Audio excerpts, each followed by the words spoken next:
আমরা বলেছি বিদ্যমান ব্যবস্থা অনুসারে জাতীয় সংসদ সদস্যদের দ্বারা পরোক্ষভাবে যে রাষ্ট্রপতি নির্বাচনের বিধানটা এখন বিদ্যমান সংসদে ইয়েটা আছে, সংবিধানে আছে আর্টিকেল 48-এর সাবসেকশন 1, সেটার রেসপন্সিবিলিটি হচ্ছে নির্বাচন কমিশনের পাওয়ার অ্যান্ড ফাংশনের মধ্যে কনস্টিটিউশনাল ম্যান্ডেট হিসেবে খুব সম্ভবত আর্টিকেল 119। এতে প্রেসিডেন্ট এবং পার্লামেন্ট নির্বাচন সদস্যদের নির্বাচনে যে সাংবিধানিক ম্যান্ডেট ইলেকশন কমিশন সেই হিসেবে তারা এটা পরিচালনা করবে।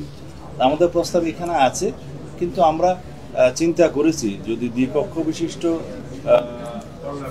প্রতিষ্ঠা হয় আইন সংবিধান সংশোধনের পরে এটা নিয়োগের মধ্য দিয়ে নির্বাচনের মধ্য দিয়ে, তখন তাদেরকেও প্রেসিডেন্ট নির্বাচনের এই সদস্যের মধ্যে নিয়ে আসা দরকার হবে। সেই হিসেবে সংবিধান সংশোধন করা যায় যে উভয় পক্ষের সংখ্যাগরিষ্ঠ সদস্যদের সংখ্যাগরিষ্ঠ ভোটের মাধ্যমে রাষ্ট্রপতি হবে। বান্ডেল থাকলে প্রতি সেনমানিতে টাকা বাঁচবে। বিকাশ সেনমানি বান্ডেল কিনে জিতুন প্রতি লেনদেনে। এটা আমাদের কাছে বাস্তবায়ন মনে হয়েছে।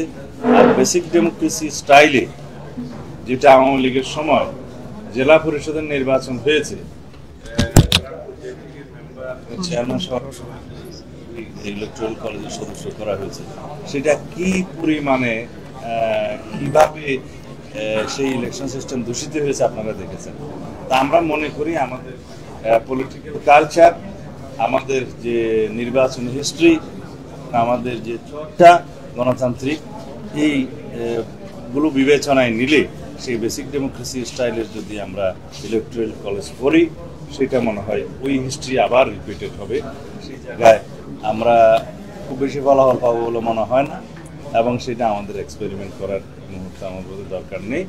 পরবর্তীতে যদি সংসদে এই বিষয়ে বিস্তারিত আলাপ আলোচনা যদি নতুন কোনো প্রস্তাব আসে বা জনগণের জন্য দেশের জন্য কল্যাণ করবে, সেটা তখন দেখা যাবে।